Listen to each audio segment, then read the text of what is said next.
Hello students, today we are starting the lecture 4 of chapter 3. ठीक है, देखो last class में हमने चैप्टर 3 में तीन मेथड्स पढ़ लिए थे, substitution, elimination and cross multiplication. Okay, अब इस क्लास से हम स्टार्ट करेंगे वर्ड प्रॉब्लम्स. ठीक है, देखो वर्ड प्रॉब्लम्स में क्या होता है, आपको एक अल्फाबेटिकल फॉर्म में या फिर एक रिटन फॉर्म में एक स्टेटमेंट दी होगी और जो स्टेटमेंट होगी वो कोई एक प्रैक्टिकल सिचुएशन को शो कर रही होगी और आपको उस प्रैक्टिकल सिचुएशन को पहले मैथमेटिकल टर्म्स में कन्वर्ट करना है और उसके बाद उनको सॉल्व करके जो भी पूछा होगा क्वेश्चन में वो निकालना है. तो अब इस टाइप के क्वेश्चंस को हम डिफरेंट कैटेगरीज में बांटते हैं. डिफरेंट कैटेगरीज में इसलिए बांटते हैं कि अलग अलग सिचुएशन के बेसिस पे ये क्वेश्चंस बनते हैं. जैसे एक टाइप के क्वेश्चंस होते हैं नंबर बेस्ड, जो हम सबसे पहले पढ़ेंगे. ठीक है, कुछ क्वेश्चन जो होते हैं वो आपके होते हैं टैक्सी फेयर वाले. उसमें क्या होता है, कुछ फिक्स चार्ज होता है और कुछ पर किलोमीटर का चार्ज होता है. ठीक है, कुछ जो क्वेश्चंस होते हैं वो एज बेस्ड होते हैं. सपोज मैंने ये कहा कि माई age is 12 years more than yours और एक और कंडीशन दे दी, उसके हिसाब से मैंने पूछा what is my age and what is your age. ठीक है, तो एक होते हैं एज वाले क्वेश्चंस. कुछ होते हैं फ्रैक्शन बेस्ड क्वेश्चन. उसमें क्या होता है कि एक फ्रैक्शन नंबर होता है, उसका न्यूमरेटर और डिनोमिनेटर निकालना होता है, तो उसकी भी कुछ कंडीशंस दी होती हैं. उसके बाद ये तो बेसिक वाले क्वेश्चन हैं. जो थोड़े से हायर लेवल में आते हैं उसमें आते हैं एक आपके digits based question. Digits based question में क्या होता है कि आपके पास एक 2 डिजिट नंबर या 3 डिजिट, वैसे 3 डिजिट आपके सिलेबस में नहीं है, आपको एक 2 डिजिट नंबर्स के डिजिट्स का रिलेशन दिया होता है और फिर वो नंबर पूछा होता है. वो भी क्वेश्चन हम सॉल्व करेंगे. फर्दर आखिरी में आते हैं इसमें क्वेश्चंस जो टाइम बेस्ड होते हैं. उसमें क्या होता है, एक स्पीड और टाइम का रिलेशन हम यूज करते हैं जो कि फिजिक्स में गिवन होता है कि अगर सपोज अगर मैं कोई ट्रेन जो है वो कुछ टाइम में कुछ डिस्टेंस ट्रेवल करती थी, अगर उसकी स्पीड हम बढ़ा दें तो टाइम कम हो जाता है. तो आपको नॉर्मल स्पीड और नॉर्मल टाइम ये निकालना होता है. हम सभी टाइप के क्वेश्चंस को डील करेंगे. ठीक है, सबसे पहले हम आते हैं नंबर बेस्ड क्वेश्चन में, जिसमें आपको नंबर्स के बीच में कुछ रिलेशन गिवन होता है. जैसे यहाँ पे भी दो क्वेश्चन है, इनको हम डिस्कस करेंगे. ठीक है, अब देखो आपने तीन मेथड्स पढ़ लिए हैं और उन तीन मेथड्स का रोल क्या होता है, एक्स और वाई या फिर कोई भी दो वेरिएबल्स में अगर आपके पास दो इक्वेशंस हो उनको सॉल्व करने के लिए हम उन मेथड्स को यूज करते हैं. तो हम पहले मैं अभी इन क्वेश्चंस में तो आपको इक्वेशन डेवलप करके सॉल्व करने का थोड़ा सा बताऊंगा, बट धीरे धीरे हम सिर्फ इक्वेशंस डेवलप करेंगे. इक्वेशन का सॉल्व करना आप लोगों को आता है, आपको सॉल्व कर सकते हैं किसी भी मेथड से. ठीक है, चलो अब देखो ये जो नंबर बेस्ड क्वेश्चंस होते हैं इसमें क्या होगा, देखो पहली बात तो ये कि हमेशा वर्ड प्रॉब्लम में दो कंडीशंस होंगी. सिंगल कंडीशन पे क्वेश्चन सॉल्व नहीं हो सकता. दो कंडीशन होंगी, दोनों कंडीशन से दो इक्वेशंस बनेंगी, उसके बाद हम उनको सॉल्व करेंगे. ठीक है, अब जैसे वर्ड प्रॉब्लम्स पे आते हैं. इस नंबर वाले क्वेश्चंस में क्या होगा, आपके पास दो नंबर्स होंगे. ठीक है, अब देखो जब भी दो नंबर्स होंगे उसमें से एक बड़ा होगा एक छोटा होगा. ठीक है ना, अब उन दोनों नंबर्स के बीच में क्या क्या रिलेशंस गिवन हो सकते हैं पहले ये देखते हैं. उन दोनों नंबर्स का सम दिया हो सकता है. ठीक है, हमारे पास दो नंबर है, अभी हमें नहीं पता वो नंबर्स क्या है, लेकिन हमें क्वेश्चन में नंबर्स नहीं दिए, उनका सम दे दिया गया. उनका प्रोडक्ट दिया जा सकता है, उनका डिफरेंस दिया जा सकता है, या कई बार क्या होता है आपको ये दिया होता है, जैसे मान लो अगर मैंने ये कहा 3 and 7, इनके बीच में रिलेशन क्या कहूंगा, तो मैं ये कहूंगा कि 7 is 4 more than the 3. ठीक है, दैट मीन्स सेकंड नंबर जो दूसरा नंबर है, this number is 4 more than the first number, ये पहले नंबर से 4 ज्यादा है. इसी स्टेटमेंट को हम ऐसे भी कह सकते हैं, this number exceeds this number by 4, ये नंबर इससे 4 ज्यादा है. एक्सीड का मतलब होता है ज्यादा. जैसे मान लो नॉर्मली क्या होता है, जब आप रोड पे ट्रेवल करते हैं तो हम कहते हैं स्पीड लिमिट एक्सीड्स. जो भी आप जिस स्पीड पे चल रहे थे आपने नॉर्मल स्पीड से ज्यादा चला दी. मान लो अगर वहां पे स्पीड लिमिट 60 थी, आपने 70 पे चला दी, तो आपने कहा, तो हम यहाँ पे क्या कहते हैं, you have exceeded the speed limit, यानी 60 पे चलाना था आपने 70 पे चला दी. तो कितना एक्सीड किया आपने, 10. तो जितना भी वो डिफरेंस होता है वो एक्सीड करते हैं. तो मैं इसको कैसे कह सकता हूँ, this number exceeds this number by 4. ठीक है, या फिर कई बार आपको गिवन होता है लेस देन, जैसे मैं इसमें कह सकता हूं 3 is less than 7 by 4. 3 7 से 4 कम है. ठीक है, एक तो ये होता है. या फिर और क्या कह सकते हैं, इन्हीं दोनों नंबर्स पे आते हैं. एक तो रिलेशन इस टाइप से डेवलप होता है. मैं ये भी तो कह सकता हूं this number is 1 more than twice of this number. मैं क्या कह रहा हूं, ये वाला जो नंबर है, अगर मैं इस नंबर का दुगना करूं 6 हो जाएगा, 2 टाइम्स ऑफ 3, उसमें 1 ऐड करूं तो ये नंबर बन रहा है ना। तो मैं क्या कहूंगा, this number exceeds the twice of this number by 1। मैंने क्या कहा, this number exceeds twice of this number by 1, यानी ये नंबर इस नंबर के ट्वाइस से एक ज्यादा है। या हम ये कह सकते हैं this number is 1 more than twice of this number, ये इसके 2 गुने से एक ज्यादा है। सिमिलरली हम लेस भी कह सकते हैं, ठीक है। तो इस तरीके से डिफरेंट स्टेटमेंट्स बन सकती हैं, बहुत सारी पॉसिबिलिटीज हैं, जिसमें से हम अभी ये 2 क्वेश्चंस लेके चलते हैं, ठीक है। चलो पहले हम आते हैं इस क्वेश्चन नंबर 1 पे, ठीक। अब देखो यहां पे नहीं दे रखा है the difference between 2 numbers is 26, ठीक है। 2 नंबर्स के बीच का डिफरेंस 26 है, ठीक है। अब देखो 2 नंबर कौन कौन से हैं हमें नहीं पता, हमें ये पता है उनका डिफरेंस 26 है। अगली स्टेटमेंट पे आते हैं, and 1 number is 3 times the other. उसमें से जो एक नंबर है वो दूसरे का कितना है, 3 टाइम्स, 3 गुना है। उन दोनों नंबर्स को निकालना है, ठीक है। तो पहले तो हम उन दोनों नंबर्स को एज्यूम करेंगे जो कि हमारे वेरिएबल्स होंगे। तो हम क्या करते हैं, पहले let the 2 numbers be x and y। अब देखो इस वर्ड प्रॉब्लम में सबसे मेन इंपॉर्टेंट होता है कि आप x और y को क्लियरली डिफाइन करो, ठीक है। जैसे मान लो अगर हमने ये कहा, अभी हमने क्या कहा, x और y वो दोनों नंबर्स हैं, ठीक है। अब इन दोनों नंबर्स का डिफरेंस 26 होना चाहिए। इसका मतलब क्या हुआ, x माइनस वाई 26, ये हुआ। अच्छा अगर कोई बच्चा ये कहते हैं सर नहीं y माइनस एक्स 26 होना चाहिए, क्या वो गलत कह रहा है? क्यों भाई, हमने तो ये कहा कि ये 2 नंबर हैं और इन दोनों का डिफरेंस 26 होना चाहिए। तो डिफरेंस ऐसे भी कर सकते हो, ऐसे भी कर सकते हो ना। नहीं, एडिशन में तो कर सकते हैं, सब्ट्रैक्शन में नहीं कर सकते ना। सब्ट्रैक्शन में अगर हमने ये कहा कि let the 2 numbers in x and y, तो इनका डिफरेंस ये भी बनता है, इनका डिफरेंस ये भी बनता है। अब हम दोनों में से कौन सा चूज करें, ठीक है, ये प्रॉब्लम आती है। इसीलिए बेटर ये होता है कि आप इन दोनों नंबर्स को क्लियरली डिफाइन करो। क्लियरली मतलब जब आपके पास 2 नंबर्स हैं, एक बड़ा होगा एक छोटा होगा, ठीक है। तो 2 तरीके हैं, या तो आप ये लिखो let the 2 numbers be x and y and y is greater than x, और हम ये मान रहे हैं कि y जो है वो बड़ा नंबर है, x छोटा नंबर है, ये हमें लिखना है। तो अगर हम ये स्टेटमेंट लिख देते हैं तो ये वाली स्टेटमेंट गलत हो गई, हमें यही लिखना पड़ेगा क्योंकि y बड़ा नंबर है, तो बड़े नंबर में से छोटा माइनस करेंगे तो 26 आएगा, तो गलत हो, ठीक है ना। तो इसीलिए आपको ये स्टेटमेंट देना जरूरी है कि हम y को ग्रेटर देन x ले रहे हैं या x को ग्रेटर देन y ले रहे हैं, ठीक है। या फिर दूसरा तरीका होता है, हम इन सब चक्करों में पढ़ेंगे ही नहीं है, हम सीधा कहते हैं let the larger number,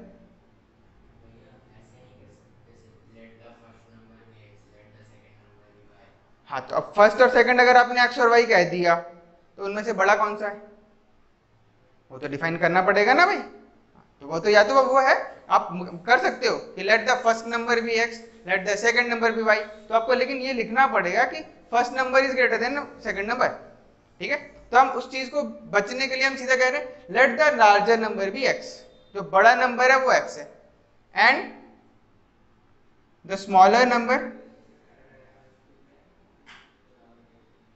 be y। हमने बड़े नंबर को x माना, छोटे नंबर को y माना, ठीक है। तो फर्स्ट कंडीशन के अकॉर्डिंग इन दोनों का डिफरेंस यानी x माइनस वाई कितना होना चाहिए, 26।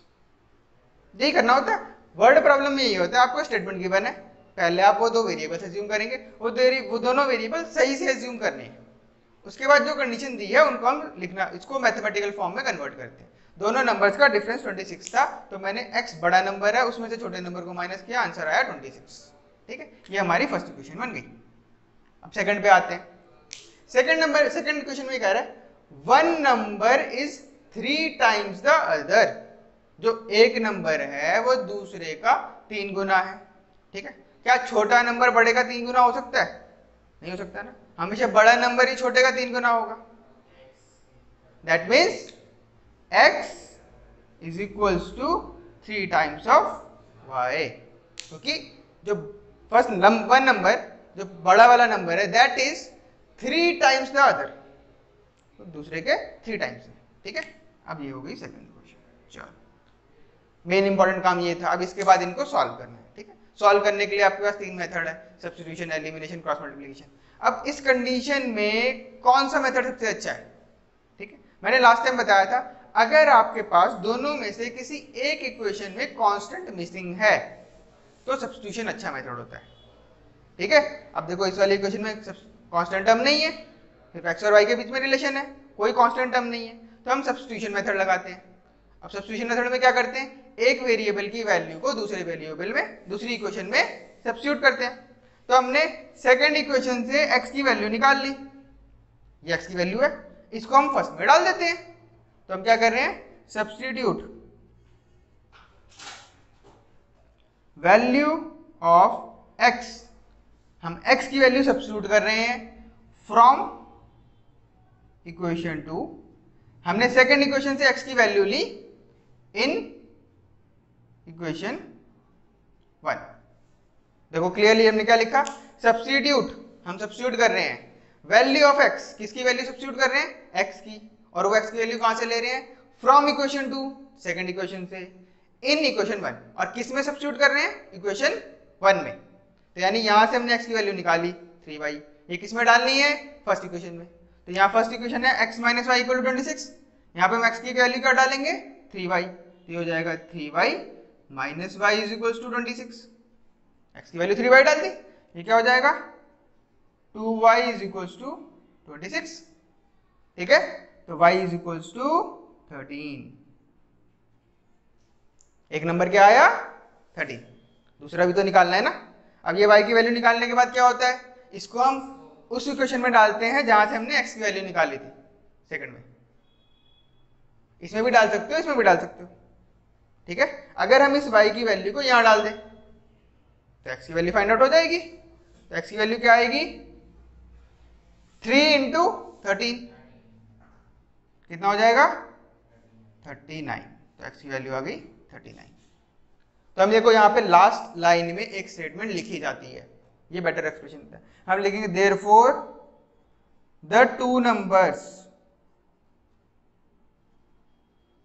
आर 13 एंड 39, जो दो नंबर्स हैं वो 13 और 39 है, और ये दोनों ऐसे नंबर हैं इनका डिफरेंस करें, मतलब 39 में से 13 का माइनस करें तो आपका 26 आएगा।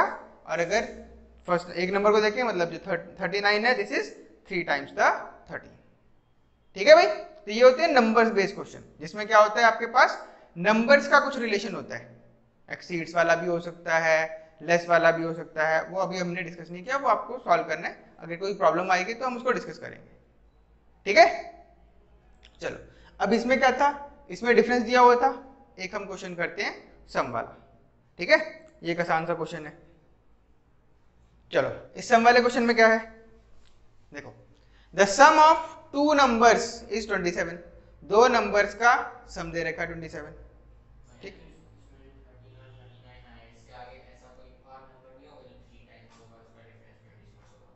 नहीं, यही दोनों नंबर्स। ठीक है, इनके अलावा और कोई दो ऐसे नंबर नहीं है जो इन दोनों कंडीशन को एट अ टाइम फॉलो करते हो, दोनों का डिफरेंस भी 26 हो और एक नंबर दूसरे का 3 टाइम्स भी हो। ऐसे सिर्फ एक ही पेयर है, वो ये है, इसके अलावा और कोई पेयर नहीं है। ठीक है, ना 1 डिजिट में, ना 2 डिजिट में, ना 3 डिजिट में, ना 4 डिजिट में, किसी भी डिजिट में ऐसे दो नंबर नहीं है। ओके, चलो अब इस पे आते हैं। The sum of two numbers is 27, दो नंबर्स का सम 27 है। ठीक, if one number is one more than the other, अब जो एक नंबर है वो दूसरे से एक ज्यादा है।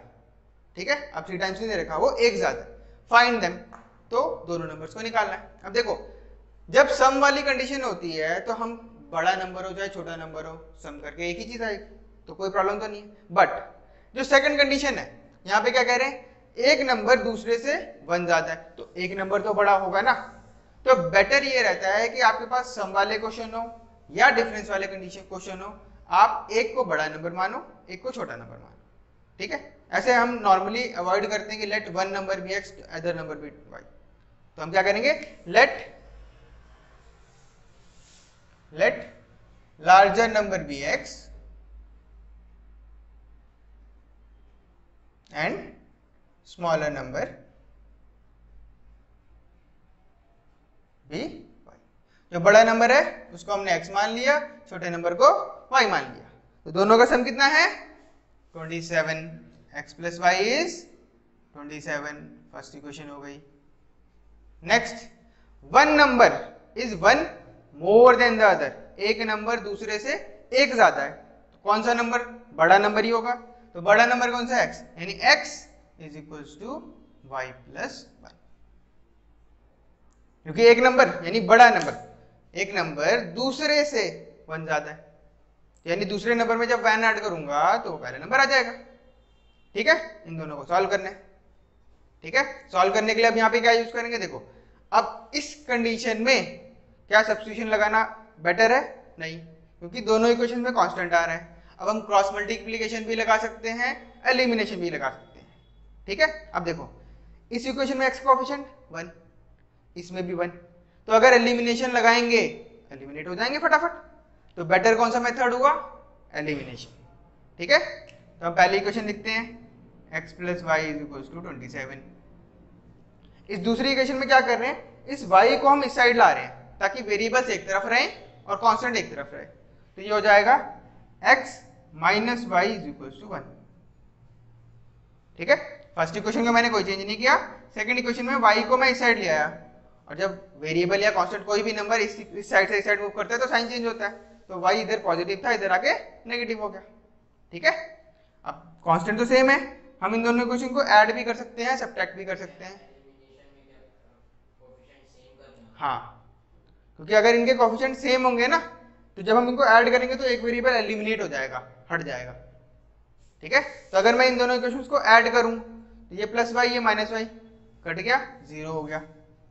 1x प्लस 1x कितना हुआ, 2x is equal to 27 plus 1 28, x की वैल्यू क्या आई 14।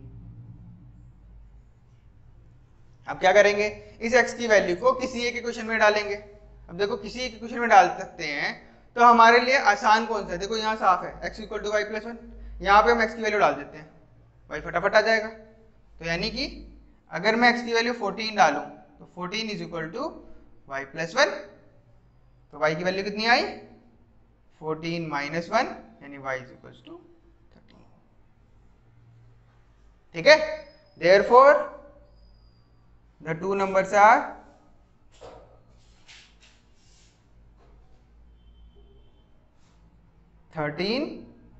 एंड 14। ये ऐसे दो नंबर्स हैं जिनका अगर हम सम करें तो 27 होगा, दिख रहा है। और इनमें से जो एक नंबर है यानी बड़ा number is 1 more than the other, वो दूसरे का एक ज्यादा है, ठीक है भाई। चलो अब इसके बाद हम पढ़ेंगे नेक्स्ट टाइप के क्वेश्चंस, ओके ओके। चलो अब हमने एक टाइप के क्वेश्चंस कर लिए जिसमें क्या होता था, हमारे पास नंबर्स के बीच में रिलेशंस होते थे, ठीक है। अब हम आते हैं सेकंड टाइप पे। इस सेकंड टाइप में क्या होता है, आपको किसी चीज़ का काउंटिंग निकालनी होती है, नंबर्स निकालना होता है या फिर कॉस्ट निकालनी होती है। जैसे फॉर एग्जांपल जब मैंने फर्स्ट लेक्चर पोस्ट किया था उसमें हमने देखा था कि एक कोई पर्सन था, वो किसी शॉप पे जाता है, वहाँ पे जाके एक पेन और एक इरेजर खरीदता है, ठीक है। अब उसने कितने पेन, कुछ नंबर ऑफ पेन हमें पता है इतने खरीदे, इतने उसने नंबर ऑफ इरेजर खरीदे, और टोटल कॉस्ट से पता था इतने हैं। सेकंड पर्सन गया, उसने भी खरीदा, उसने भी कॉस्ट दी थी। अब एक पेन की और या एक इरेजर की कॉस्ट हमें निकालनी थी, ठीक है। तो जब हमें किसी एक सिंगल चीज़ या सिंगल पर्सन या सिंगल काउंटिंग की हमें वैल्यू निकालनी होती है, उस टाइप के क्वेश्चंस होते हैं। तो उस टाइप में नॉर्मली कॉस्ट बेस्ड क्वेश्चन होते हैं जिसमें हमें नॉर्मली कॉस्ट निकालनी होगी, या फिर कई बार होता है हमें नंबर निकालना हो, जैसे एक ये नंबर वाला क्वेश्चन है, एक ये कॉस्ट वाला क्वेश्चन है। देखो जो पहले भी दो क्वेश्चन किए थे वो भी आपके एनसीईआरटी के हैं, एक क्वेश्चन 3.3 का था, दूसरा एनसीईआरटी का नहीं था, ये दोनों क्वेश्चन एनसीईआरटी के हैं, ठीक है। मैं एनसीईआरटी के क्वेश्चन इसलिए ले रहा हूँ कि अगर आपको क्वेश्चन क्लियर नहीं है तो आप बुक से देख सकते हैं, ठीक है। चलो अब देखो क्वेश्चन नंबर ये वाला देखते हैं। इसमें क्या है, the coach of a cricket team buys 7 bats and 6 balls for ₹3800। किसी कोच ने 7 बैट्स एंड 6 बॉल्स 3800 रुपीज़ की खरीदी, ठीक है। Later she buys 3 bats and 5 balls for ₹1750। अब पहले उसने इतना खरीद लिया, फिर दोबारा गया, अगली बार उसने 3 बैट्स और 5 बॉल्स, ये 1750 रुपये के खरीद लिए। अब आपको ये निकालना है कि कॉस्ट ऑफ 1 बैट और cost of 1 ball, each bat and each ball, यानी एक बैट और एक बॉल की कॉस्ट कितनी है। ऐसा बहुत सारी प्रैक्टिकल कंडीशंस में होता है। हम चले गए किस चीज़ से, नहीं पता ना, सिंगल की नहीं पता ना, हमें टोटल ओवरऑल कॉस्ट पता है, सिंगल की थोड़ी पता है। अगर हमें ये पता होता कि 7 बैट की कॉस्ट इतनी है, फिर तो सीधी सी बात है, डिवाइड करो, एक बैट की कॉस्ट आ गई। लेकिन हमें कंबाइंड पता है। जैसे नॉर्मली क्या होता है, जैसे एक और एग्जांपल लेते हैं, मान लो ऐसे ही रैंडम एग्जांपल ले रहे हैं। सपोज आप शॉप पे गए, ठीक है, किसी एक पर्सन, मान लो मैं भी गया एक सब्जी वाले के पास, आप भी गए एक सब्जी वाले के पास, ठीक है। मैंने कहा भाई ऐसा है 2 किलो सेब दे दो, मतलब फल वाले के पास गए, 2 किलो सेब दे दो, 3 किलो केले दे दो। एक और तरीका निकालने का, 7 + 6 करेंगे 13 हो जाएगा। उसके बाद इसको 6 ऊपर 13 नीचे 6 और इनटू 3800। तो अब दोनों की कॉस्ट अगर ऐसा करते हैं तो हम ये एज्यूम कर रहे हैं कि दोनों की कॉस्ट सेम है, ऐसा नहीं है, दोनों की कॉस्ट अलग अलग है। नहीं तो अलग है, वही तो कह रहा हूँ, पर हाँ, तब भी ऐसा होता है भैया। अगर आप कह रहे हो कि 6/7 इंटू 3800, 6/7 नहीं, 6/13 इंटू 1300, ठीक है। तो अब आप उसमें क्या होता है, उस कंडीशन में आप ये कह रहे हो कि ये जो टोटल 7 + 6 आइटम्स हैं, इनकी टोटल कॉस्ट 3800 है, ठीक है। अब इसका 3800 का आपने 6/13 पोर्शन निकाला, आप 3800 को 6 पार्ट्स और 7 पार्ट्स में डिस्ट्रीब्यूट कर रहे हो। तो जो फर्स्ट पार्ट होगा वो आपने निकाला, सेकंड पार्ट होगा वो निकाला, एक बैट और एक बॉल की कॉस्ट तो नहीं आएगी ना, उस तरीके से अगर आप करते हो, ठीक है। वैसे नहीं आएगा, चलो अब आगे देखते हैं। जैसे एक और हम एग्जाम्पल ले रहे थे वेजिटेबल वाला। सपोज नॉर्मली मैं एक शॉप पे गया, मैंने कहा भाई 2 किलो सेब दे दो, 3 दर्जन केले दे दो, ठीक है। हमने खरीद लिया और उसने, मैंने कॉस्ट नहीं पूछी कितने कितने हैं, उसने बोला सर इतने रुपये हो गए, मैंने दे दिया। आप भी गए, आपने 3 किलो सेब ले लिए, 2 दर्जन केले ले लिए, और आपने पूछा कितने हुए, आपने पैसे दे दिए। अब 1 किलो सेब और 1 किलो केले की क्या कीमत थी वो तो पता ही नहीं चली, वो निकालनी हो सकती है। तो इस टाइप के क्वेश्चन होते हैं। अब इनको सॉल्व करने के लिए क्या करते हैं हम, देखो हम ये मान लेंगे कि एक बैट की कॉस्ट कुछ है, एक बॉल की कॉस्ट कुछ है, वो पहले हम एज्यूम कर लेते हैं वेरिएबल्स। अब देखो कई बार क्या होता है, स्टूडेंट ऐसे लिख देते हैं, let 1 bat be x and 1 ball be y। क्या ये स्टेटमेंट सही है? ये स्टेटमेंट गलत है भाई। अब आप क्या कह रहे हो, हम एक बैट को x मान रहे हैं, क्या बैट x है, हमने क्या माना, उस बैट की कॉस्ट को x माना है ना, ठीक है। तो यहाँ पे ये क्लियर लिखना जरूरी है, let the cost of 1 bat be x या ₹x and the cost of 1 ball be ₹y, ठीक है। एक बैट की कॉस्ट ₹x, एक बॉल की कॉस्ट y ₹। तो 7 बैट्स की कॉस्ट कितनी हो जाएगी, 7 इंटू x। तो 7 बैट्स की कॉस्ट हो गई 7 इंटू x। 6 बॉल्स की कॉस्ट कितनी होगी, 6 इंटू y, ये हो गई 6 इंटू y।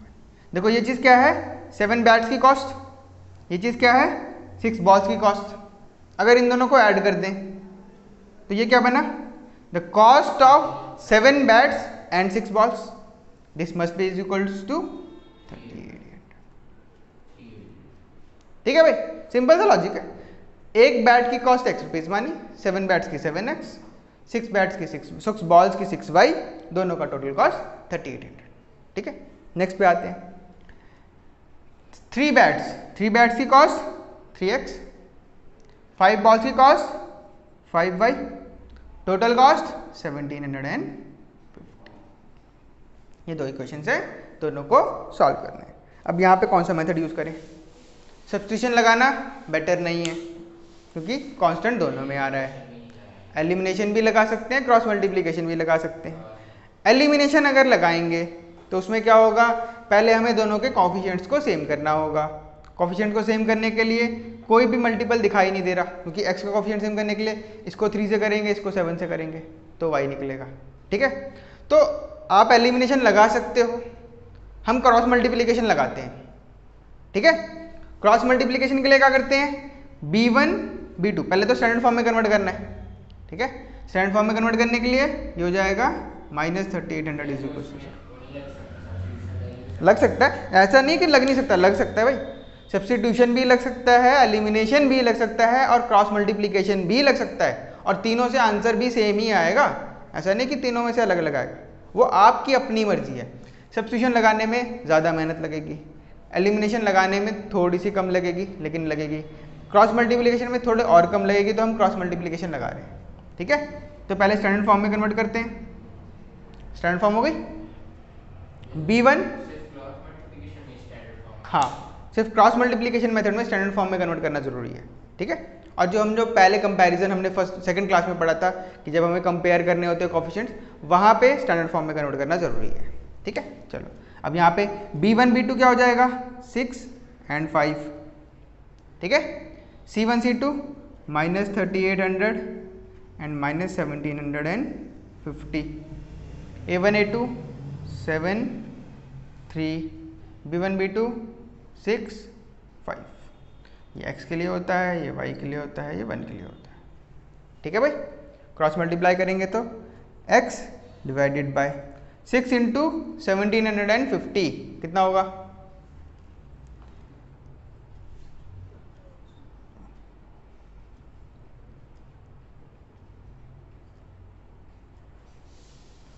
$10500।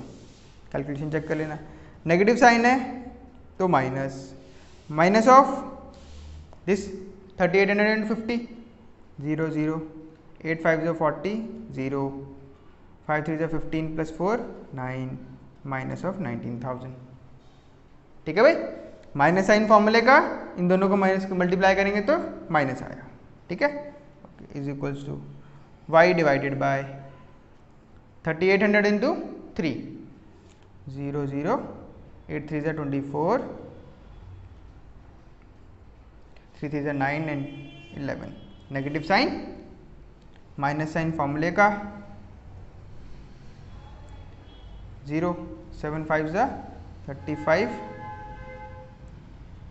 7 7 49 और 52, 7 और 5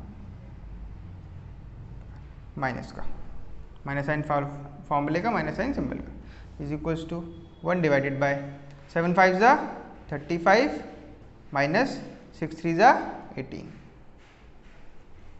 ठीक है भाई, चलो अब आगे इधर सॉल्व कर देते हैं इसको।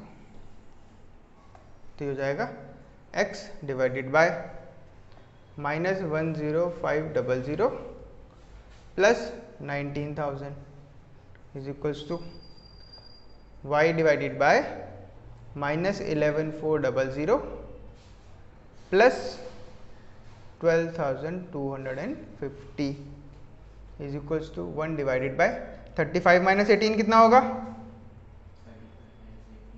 17। ठीक है, 17 होगा ना। Okay, x divided by 19,000 minus 10,500 कितना होगा, 2 0 से 0 माइनस 10 माइनस 5 5 8 8,500। पॉजिटिव नंबर बड़ा है तो साइन पॉजिटिव का रहेगा। y divided by 0 5 12 minus 4 8 plus, ठीक है 850 आएगा, is equals to 1 divided by 17।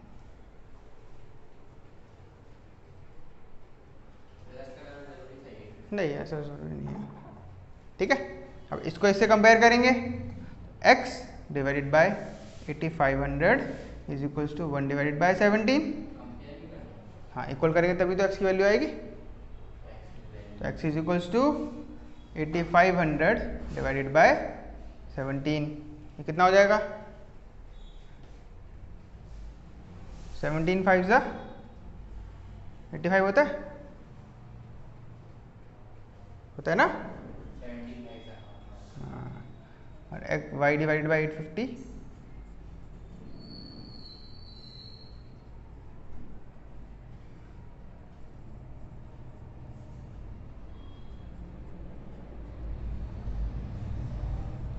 एक वैल्यू 50 आई, दूसरी वैल्यू 500, यानी दी cost of one bat is 500 and the cost of one ball is 50, that is ₹500 and ₹50। यहाँ पे लिखेंगे therefore cost of one bat is ₹500 and cost of one ball is ₹50। ठीक है भाई, calculation check कर लेना भाई, चलो नोट कर लो, फिर नेक्स्ट क्वेश्चन करेंगे।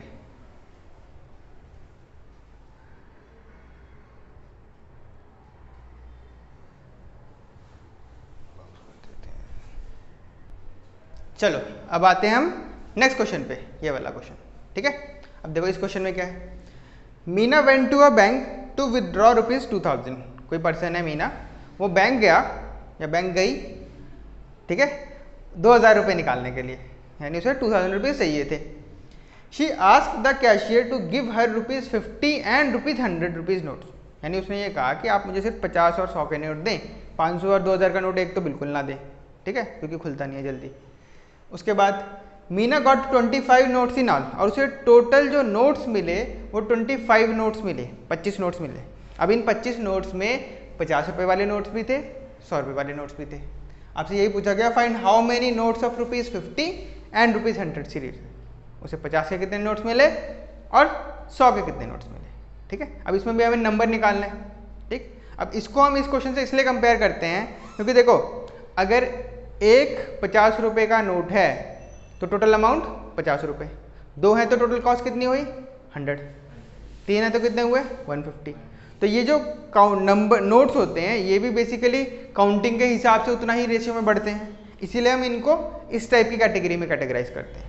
ठीक है, तो हम क्या करेंगे यहाँ पे, पहले हम ये मानते हैं लेट, अब देखो क्या मानेंगे, नंबर ऑफ ₹50 नोट्स, उसे 50 रुपए के जितने नोट्स मिले उसका number, let the number of ₹50 notes she received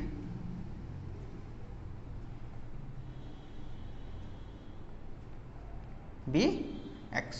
उसे 50 रुपए के जितने नोट्स मिले वो हमने एक्स मान लिया, and let the number of ₹100 notes she received be y, कि 100 रुपए के उसे जितने नोट्स मिले उसे हमने वाई मान लिया। देखो मैंने ऐसे लाइन में आगे कर दिया, आप पेपर में ऐसे नहीं करना, पेपर में पूरी स्टेटमेंट लिख देना। ठीक है, वो तुम्हें समझाने के लिए ऐसे कर दे रहा हूँ। ओके, अब आते हैं। अब देखो पहली एक चीज़ तो साफ साफ क्लियर हो रही है कि जितने उसे 50 के नोट्स मिले और जितने उसे 100 के नोट्स मिले वो टोटल मिला के 25 हैं, वो तो क्वेश्चन में साफ साफ लिखा हुआ है। Total notes, number of notes, तो उसकी वैल्यू हुई ना 2000। तो जितने उसे 50 के नोट्स मिले, जितने उसे 100 के नोट्स मिले, दोनों को अगर मैं नंबर्स को टोटल करूं तो उसे 25 नोट्स मिले हैं टोटल, यानी कि x plus y is equals to 25। एक बात तो ये क्लियर है कि उसे मान लो जितने भी, सपोज हम ये मानते हैं उसे 10 जो है वो 50 के नोट्स मिले और बाकी जो 15 हैं वो 100 के नोट्स मिले, तो टोटल 25 नोट्स मिले ना। अब देखो इनका सम जो है वो 2000 हो रहा है नहीं हो रहा पता नहीं। ठीक, हमें टोटल पता है कि जितने, ये थोड़ी पता चल सकता है कि उसको कितने नंबर ऑफ नोट, हाँ वो तो अभी नहीं पता, वही हमें निकालना है।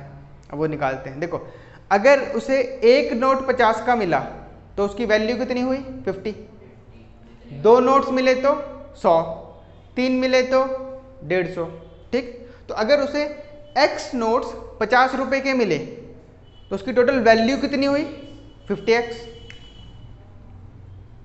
ये हो गई value of x notes of ₹50। 50 रुपये के अगर मैं x नोट्स लूँ, 2 नोट्स 4 नोट ऐसे x कोई नोट्स लिए, तो उनकी जो टोटल अमाउंट बनेगी, कीमत जो बनेगी वो बनेगी 50x। सिमिलरली अगर मैं y नोट्स ₹100 के लेता हूँ, ये क्या हो जाएगा, अगर 100 रुपये के y नोट्स लिए, उसकी टोटल कीमत कितनी बनी, 100y। ठीक, अब देखो मान लो मैंने 2 नोट्स 50 के लिए, 1 नोट 100 का लिया, तो 2 नोट की कीमत 100 रुपये, 1 नोट की कीमत 100 रुपये, टोटल कीमत 200 रुपये हुई। तो अगर मैंने x नोट्स 50 के लिए, उसकी कीमत 50x, y नोट्स 100 के लिए, उसकी कीमत 100y, और टोटल कीमत कितनी हुई, दिस प्लस दिस, यानी 50x प्लस 100y। ये क्या हुआ, अगर मैं 50 रुपये के x नोट्स लूँ और 100 रुपये के y नोट्स लूँ, उसकी जो टोटल कीमत बनती है कितनी बनती है, इतनी, 150x। और ये टोटल कीमत कितनी होनी चाहिए, 2000 रुपये होनी चाहिए, क्योंकि भाई वो 2000 रुपये तो निकाल के लाई थी ना। तो यानी जितने उसे 50 के नोट्स मिले, जितने उसे 100 के नोट्स मिले, उन दोनों की टोटल जो वैल्यू होगी दैट विल बी 2000। ठीक है, ओके। अब आप कह रहे थे ये हो जाएगा 150xy, ऐसा पॉसिबल नहीं है क्योंकि ये सम हो रहे हैं और दोनों अनलाइक टर्म्स हैं, तो ऐड कैसे हो जाएंगे। ठीक है, मल्टीप्लाई होता तो तब भी 5000xy बनता, 150 तब भी नहीं बनता। ठीक है, ऐसी गलती नहीं करें। चलो, तो ये हमारी फर्स्ट इक्वेशन, ये हमारी सेकंड इक्वेशन। अब देखो इसको लिखने का तरीका क्या होता है। हम ये कहते हैं, ये तो पहले पूरी स्टेटमेंट लिखनी है, इसके बाद हम नॉर्मली सीधा लिख देते हैं, इतनी राम कहानी नहीं सुनाते हैं। ठीक है, हम सीधा लिख देते हैं ATQ। ये ATQ क्या होता है, अकॉर्डिंग टू क्वेश्चन, तो क्वेश्चन में कहा गया है उसके हिसाब से x प्लस वाई 25 और 50x plus 100y equal to 2000। हम डायरेक्टली ये लिख देते हैं, अब इतनी राम कहानी नहीं सुनाते हैं कि भाई 50x कहाँ से आया, 100y कहाँ से, वो आपके समझने के लिए है, क्योंकि पेपर में कोई समझाने नहीं आएगा, आपको खुद यहाँ से क्लैरिफाई करके लिखना है कि ये क्वेश्चन क्या बनेगी। अभी हाँ सीधा पहले ये लट किया अकॉर्डिंग टू क्वेश्चन, ये 2 इक्वेशंस, अब सॉल्व करना स्टार्ट करते हैं। ठीक है, अब सॉल्व करने के लिए कौन सा मेथड अप्लाई करेंगे, substitution, elimination, cross multiplication. Substitution तो लगाना अच्छा नहीं लग रहा क्योंकि कोफिशिएंट कांस्टेंट दोनों में है। एलिमिनेशन और क्रॉस मल्टीप्लिकेशन दोनों यूज़ कर सकते हैं। एलिमिनेशन ज़्यादा अच्छा लग रहा है क्योंकि सारे मल्टीपल ऑफ 50, 100, 2000 है, और कोफिशिएंट सेम करना आसान है कि मुझे सिर्फ एक इक्वेशन को किसी एक नंबर से मल्टीप्लाई करना है। तो हम क्या करते हैं, फर्स्ट इक्वेशन को 50 से मल्टीप्लाई कर देते हैं क्योंकि 50 छोटा नंबर है, तो ये हो जाएगा 50x plus 50y is equals to 1250। ठीक है, क्योंकि 120 into 25 into 50 is 1250। Second equation में कोई चेंज नहीं कर रहे हैं, ये एज इट इज है 50x प्लस 100y। देखो हम 50 से जब मल्टीप्लाई करेंगे तो सभी टर्म्स को करेंगे, 50 into x 50x, 50 into y 50y, 50 into 25 कितना होगा, पक्का, हाँ ठीक है 1250। अब इन दोनों इक्वेशन को क्या करेंगे, सब्ट्रैक्ट करेंगे।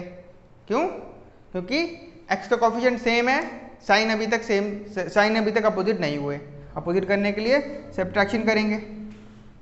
कई बार ये कन्फ्यूजन होती है कि सर कभी आप ऐड कर देते हो, कभी सब्ट्रैक्ट कर देते हो। ठीक है, अब कब कौन सा करना होता है, देखो जिस वेरिएबल का कोफिशिएंट सेम है, कोफिशिएंट मतलब x का कोफिशिएंट 50-50, न्यूमेरिकल वैल्यू सेम है, जब इनका साइन अपोजिट होगा तभी तो ये कैंसिल होंगे। तो अगर साइन पहले से अपोजिट है तो ऐड कर दो, अगर पहले से अपोजिट नहीं है तो सब्ट्रैक्ट करके अपोजिट साइन बनाओ, ताकि इनको जब हम सॉल्व करें तो कैंसिल हो। यहाँ पे पॉजिटिव साइन है, यहाँ भी अगर मैं ये ना करूँ, यहाँ भी पॉजिटिव साइन है, अगर मैं इनको ऐड करता हूँ तो क्या ये कैंसिल होंगे, नहीं होंगे ना, कैंसिल तो करना है ना, तो कैंसिल करने के लिए इनको सब्ट्रैक्ट करना पड़ेगा। ठीक है, तो 50x कैंसिल हो जाएगा, 50y minus 100y minus 50y, 50 minus 100 50, और माइनस साइन बड़े नंबर का है, minus 50 is equals to 1250 minus 2000 कितना होगा, माइनस 750। ठीक है। तो यहाँ से y की वैल्यू क्या आएगी, देखो इधर सॉल्व करते हैं। तो y will be is equals to -750 divided by -50। Negative negative sign cancel हो गया, 0 0 कैंसिल हो गया, 5 से 75 करेंगे तो 5 × 5 5 5 25। y की वैल्यू कितनी आई 50। x की वैल्यू निकालनी है। अब x की वैल्यू फर्स्ट में भी डाल सकते हैं, सेकंड में भी डाल सकते हैं। फर्स्ट में डालेंगे ज़्यादा अच्छा है क्योंकि यहाँ पे कोफिशिएंट्स नहीं है, फटाफट सॉल्व हो जाएगा। तो put value of y in equation first. हम फर्स्ट इक्वेशन में y की वैल्यू डाल रहे हैं, तो ये क्या हो जाएगा x प्लस y की वैल्यू क्या डालेंगे 15 इज इक्वल्स टू 25। ठीक है, तो x की वैल्यू क्या आई 25 माइनस 15, तो x इज इक्वल्स टू 10। ठीक है, देयरफॉर मीना रिसीव्ड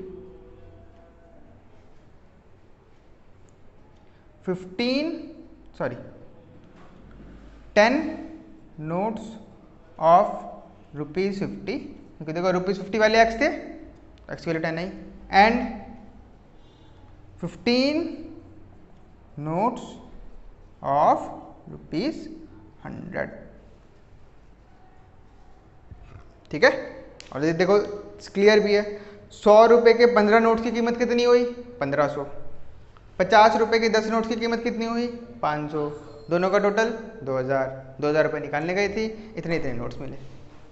ठीक है भाई, चलो ओके, चलो अब हम आते हैं थर्ड टाइप के क्वेश्चंस में। ठीक है, फर्स्ट टाइप के क्वेश्चंस में क्या था, नंबर बेस्ड क्वेश्चन जिसमें नंबर्स के बीच में रिलेशन होता था। सेकंड टाइप के क्वेश्चन में क्या था, कॉस्ट बेस्ड क्वेश्चंस जिसमें कॉस्ट ऑफ या फिर नंबर ऑफ काउंटिंग्स में दिया होता था किसी चीज़ का। ठीक है, थर्ड आता है एज टाइप क्वेश्चंस। अब इसमें क्या होगा, एज के बीच में रिलेशंस दिया होगा। अब इसमें सबसे बड़ी चीज़ ध्यान रखने वाली क्या होती है, एज जो है वो टाइम के हिसाब से चेंज होती है। ठीक है, जैसे मान लो आज मेरी एज 24 ईयर्स है। ठीक है, तो लोग करेक्ट बताए तो 28 ईयर्स है।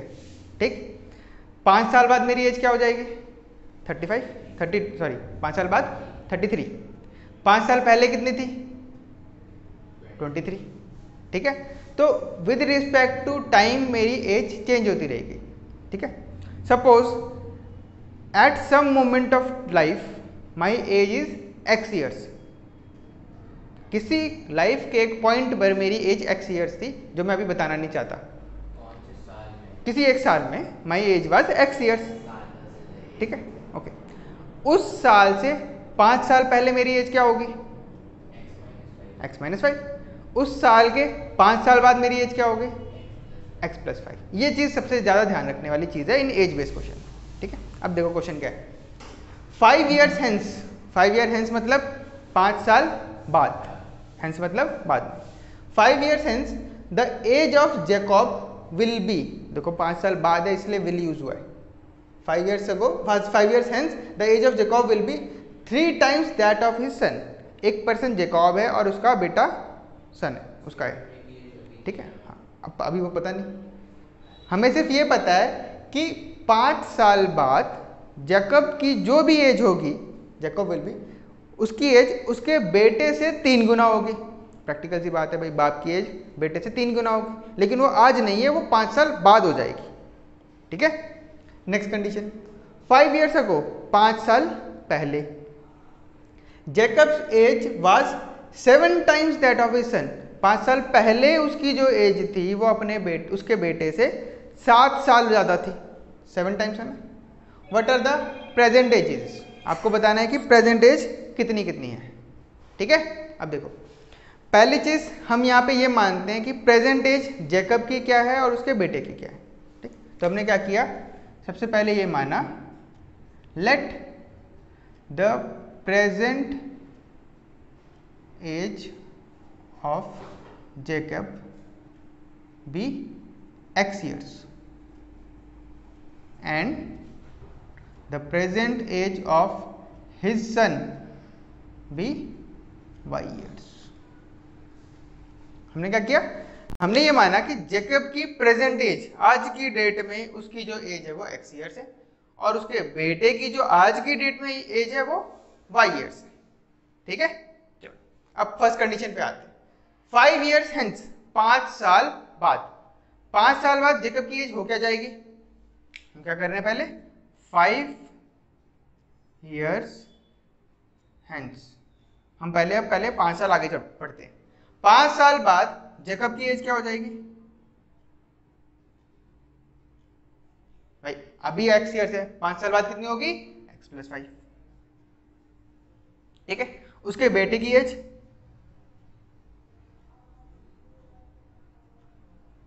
y + 5, अगर जेकब की एज 5 साल बढ़ी है तो उसके बेटे की भी तो 5 साल ही बढ़ेगी ना।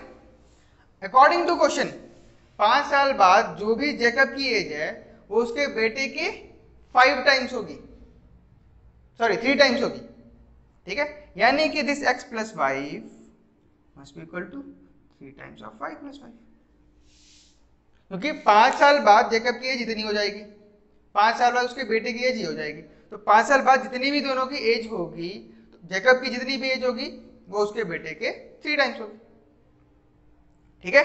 तो ये हमारी फर्स्ट कंडीशन। अब आते हैं नेक्स्ट कंडीशन पे, 5 years ago, 5 साल पहले, 5 साल पहले जेकब की एज क्या हो जाएगी x - 5, उसके बेटे की एज क्या होगी y - 5। क्वेश्चन के अकॉर्डिंगली 5 साल पहले जेकब की जो भी एज थी, जेकब की एज ये थी, ये उसके बेटे की एज का 7 टाइम्स है। अब बेटे की एज ये है ना, इसका 7 टाइम्स करेंगे तो ये हो गया, ये उसके बेटे की एज का 7 टाइम्स, ये उसकी एज है, ठीक है। तो अब ये इक्वेशन बन गई, इनको सॉल्व आपको खुद से करना है, इस बार मैं सॉल्व नहीं करा रहा हूँ, इक्वेशंस आप सॉल्व खुद से करेंगे, ठीक है। सॉल्व करने के लिए आपको जो मेथड सूटेबल लगे वो आपको यूज करना है, ठीक है।